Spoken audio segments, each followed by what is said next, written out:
Hey everyone, Coach Gav here from Training for Warriors Kildare. So today I want to talk to you about doing the impossible. So many years ago, the 4-minute mile was a dream. It was a fantasy, it was gossip, it was rumor, it was laughable. No one thought the 4-minute mile was doable. And then someone did it. And then someone else did it. And someone else did it again.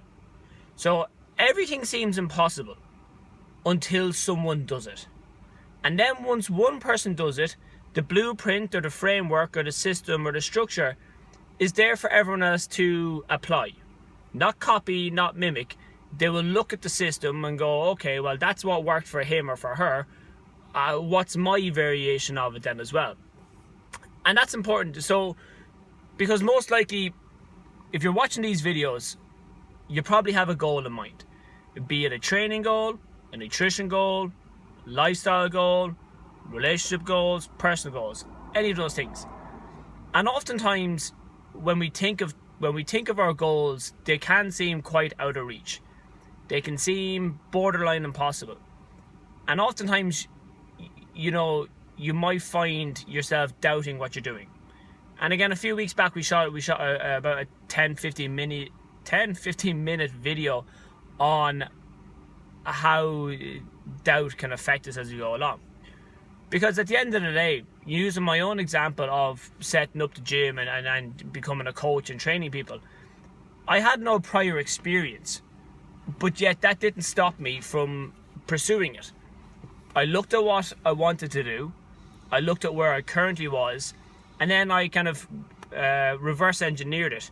So reverse engineering basically is when you establish what your end point is or what your goal is, establish where you currently are, and then what are the steps to work backwards to it as you go along.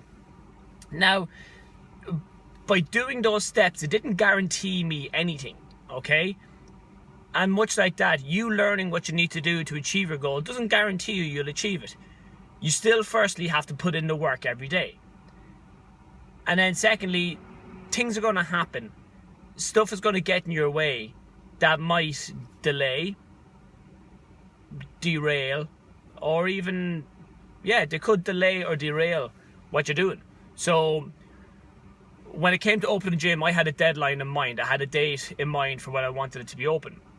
And then as time went on, kind of as we were building it out, I was kind of going, okay, it's looking, it could have gone either way. We could have been on time, or there was a chance if something major went wrong, we would have been set back. Now, we're still not fully finished just yet, but we're at a functioning stage, which is important. So, keep that in mind when you're pursuing your goals, okay? So, when it comes to weight loss, alright, firstly, don't just live or die by the scales, but given that so many people use that as a primary indicator of success, let's address it. Realistically, 1 pound a week should be your target. Anything more is a bonus, anything less is understandable. There is most likely a reason for what your results are. Either you're not following the nutritional steps, or you're just kind of not following the training aspects then as well. So that's the first thing. So 1 pound a week, and then so break down your goals from there. So if you're sitting there thinking, yeah, a stone, I'd feel better if I lost a stone.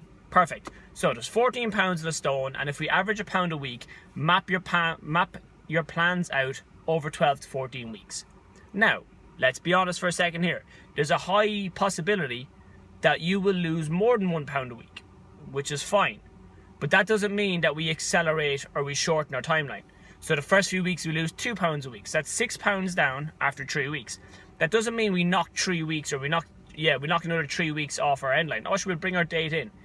Because who's to say that further down the line you don't hit a bit of a rough patch and you don't lose anything? So only judge your progress at the end of the timeline. So have mini milestones as you go along, absolutely. Just don't necessarily kind of live or die by it. So, because what can happen here is that a lot of the times when we use the scales as a sole indicator, we hop on, hop off, and your motivation, because your motivation goes up as you train. You're getting stronger, you're building your confidence, you're having fun, you're around like-minded people. They're all positive things. And then it builds and it builds and it builds and it builds. But then you go and you step on the scales, you look down and you see a number. And 9 times out of 10, people don't like the number they see. And then all of a sudden, all that motivation and confidence you've been building up yourself falls all the way down. And then that puts an air of doubt as to whether you should keep doing what you're doing. And the answer is most likely, absolutely keep doing what you're doing. Because if you're making the changes nutritionally that you've been advised to do, and you're doing all the training you've been advised to do, and you're kind of sticking to the plan, then it's only a matter of time to kind of till the results start to show up. Okay? So as we were saying there, I've literally just drawn a blank on what we started talking about. Oh man. Yes. What did we talk about? The 4-minute mile. That's exactly it. So again, when you're in a position of you're trying to do something you've never done before, there is no blueprint that you've done. There's no path that says this is how it's going to work for Gavin. Like we knew how to design and build and operate in our first facility. And then when we move somewhere bigger, we're finding out every day that there's new hurdles and there's new obstacles as you go along. So, and eventually we'll move on again. We'll probably build our own place will be our next step after this. So, and again, when we go for that again, it'll be a case of, okay, well, we've never done this before. What do we do? And in that situation, I will reach out to people I know that have gone and built their own facilities and then find out what worked for them and then see if it'll apply for me. So that's what we're getting at here for yourself. Is that, so what is your 4-minute mile?